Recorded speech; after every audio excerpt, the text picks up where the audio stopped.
युद्ध में फंसे भारत की मदद करने कुछ भी कर गुजरता है दोस्त इजराइल। अब भारत की बारी। ईरान इजराइल युद्ध में इजराइल का ऐसा खुलेआम ऐसा भयंकर सपोर्ट देगा भारत, इजराइल ने भी नहीं सोचा था। एससीओ में भारत ने अपने सबसे पुराने दोस्त रूस और कट्टर विरोधी चीन के सामने दोस्त इजराइल ने ऐसा क्या किया, पूरी दुनिया में भूचाल।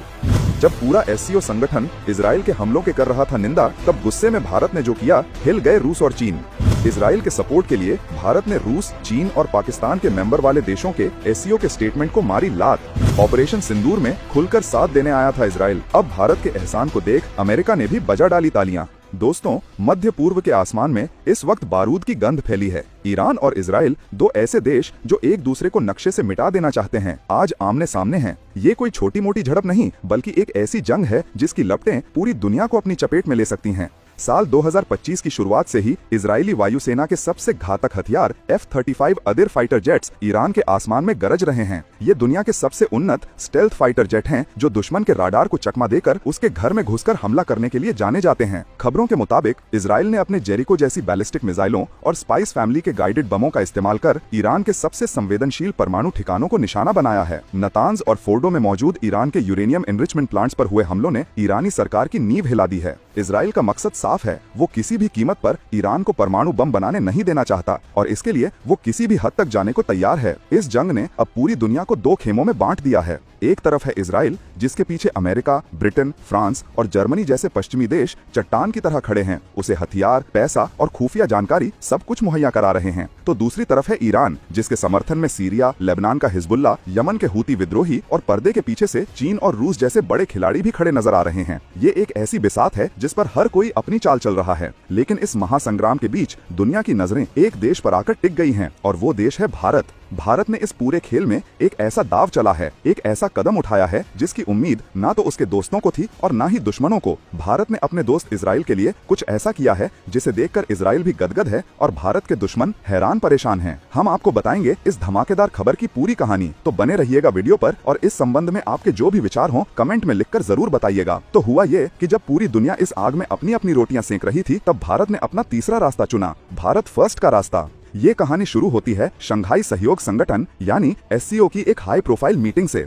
एससीओ एक ऐसा संगठन जिसमें चीन, रूस, पाकिस्तान, ईरान और मध्य एशिया के देश शामिल हैं और भारत भी इसका एक महत्वपूर्ण सदस्य है। इस संगठन को अक्सर पश्चिमी देशों के नाटो के जवाब के तौर पर देखा जाता है। इस मीटिंग का एजेंडा साफ था, ईरान पर हुए इजरायली हमलों की कड़ी निंदा करना। चीन और पाकिस्तान ने मिलकर एक प्रस्ताव का मसौदा तैयार किया, जिसमें इजराइल को एक आक्रामक देश बताया गया और ईरान के साथ पूरी एकजुटता दिखाने की बात कही गई। रूस ने भी इस प्रस्ताव का समर्थन किया।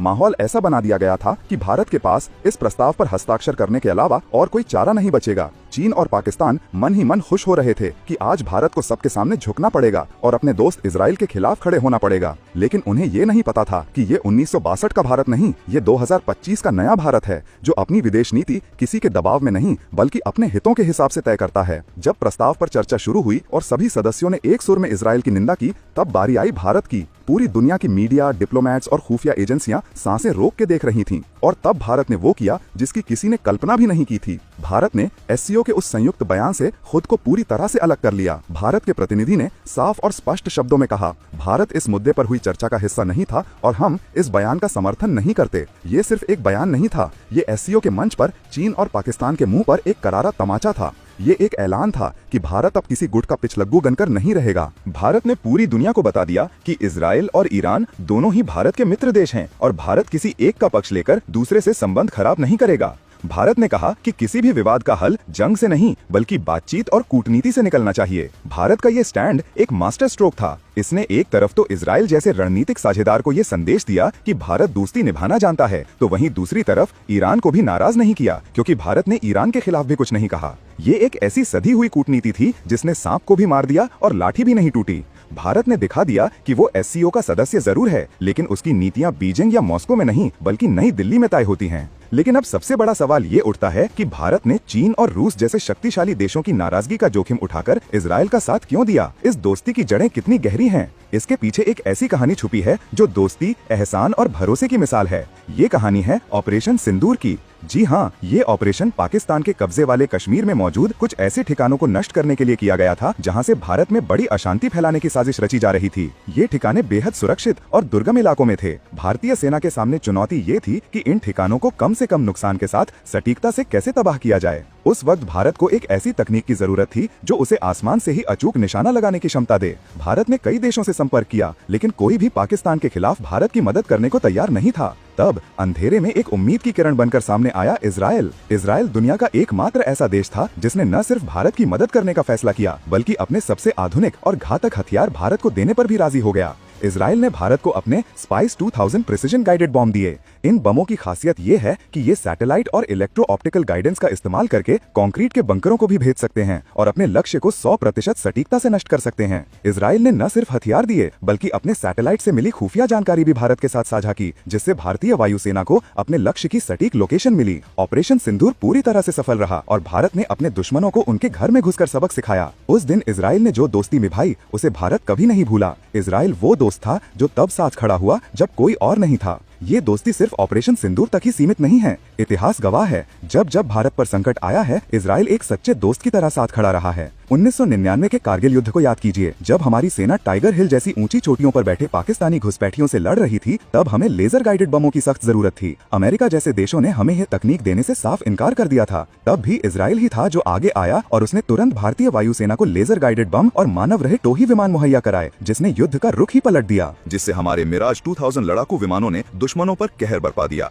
ये इजराइल ही था जिसने भारत को बराक 1 मिसाइल डिफेंस सिस्टम दिया, जो आज हमारे नौसैनिक जहाजों को दुश्मन की मिसाइलों से बचाता है। आज भारत और इजराइल के बीच का रक्षा सहयोग सिर्फ खरीदार और विक्रेता का नहीं है, बल्कि ये मेक इन इंडिया और मेक विथ इंडिया की भावना पर आधारित एक रणनीतिक साझेदारी है। बराक 8 मिसाइल सिस्टम, जिसे LRSM भी कहा जाता है, दोनों देशों ने मिलकर बनाया है और ये दुनिया के सबसे उन्नत एयर डिफेंस सिस्टम में से एक है। ये मिसाइल सिस्टम 70 किलोमीटर दूर से ही दुश्मन के फाइटर जेट, ड्रोन या मिसाइल को हवा में ही नष्ट कर सकता है। ये दोस्ती का ही नतीजा है कि आज भारत और इजराइल मिलकर भविष्य की तकनीकों जैसे कि आर्टिफिशियल इंटेलिजेंस, साइबर सुरक्षा और उन्नत ड्रोन टेक्नोलॉजी पर काम कर रहे हैं। इसलिए जब SCO में इजराइल को अकेला करने की कोशिश की गई, तो भारत के लिए ये सिर्फ एक जियोपॉलिटिकल मुद्दा नहीं था, बल्कि ये अपनी दोस्ती का फर्ज निभाने का मौका था। भारत ने दुनिया को ये संदेश दिया कि जो देश हमारे मुश्किल वक्त में हमारे साथ खड़ा था, हम उसके अच्छे वक्त में उसे अकेला नहीं छोड़ सकते। ये नए भारत की विदेश नीति का मूल मंत्र है, सम्मान दो और सम्मान पाओ। भारत ने ये कदम उठाकर न सिर्फ इजराइल का दिल जीता, बल्कि दुनिया को ये भी दिखा दिया कि भारत एक भरोसेमंद दोस्त और एक शक्तिशाली राष्ट्र है जो अपने फैसले खुद लेना जानता है। भारत के इस कदम ने ये साफ कर दिया है कि भारत किसी भी गुट का अंधा अनुयायी नहीं है। भारत के रूस के साथ ऐतिहासिक संबंध हैं, लेकिन इसका मतलब ये नहीं कि भारत हर मुद्दे पर रूस का समर्थन करे। इसी तरह चीन के साथ हमारे सीमा विवाद हैं और भारत ने ये दिखा दिया है कि वो चीन के दबाव में आने वाला नहीं है। असल में भारत ने इस एक कदम से कई निशाने साधे हैं। पहला, उसने अमेरिका और पश्चिमी देशों को ये संदेश दिया है कि भारत एक स्वतंत्र आवाज है और एक जिम्मेदार वैश्विक शक्ति है। इससे I2U2 यानी इंडिया, इजराइल, UAE, USA जैसे समूहों में भारत की अहमियत और बढ़ेगी। दूसरा, भारत ने पाकिस्तान को एक कड़ा संदेश दिया है। पाकिस्तान जो हमेशा SCO जैसे मंचों का इस्तेमाल भारत के खिलाफ जहर उगलने के लिए करता है, उसे समझ आ गया है कि अब उसकी दाल नहीं गलने वाली। भारत अब रक्षात्मक नहीं बल्कि आक्रामक कूटनीति अपना रहा है। तीसरा और सबसे महत्वपूर्ण, भारत ने मध्य पूर्व के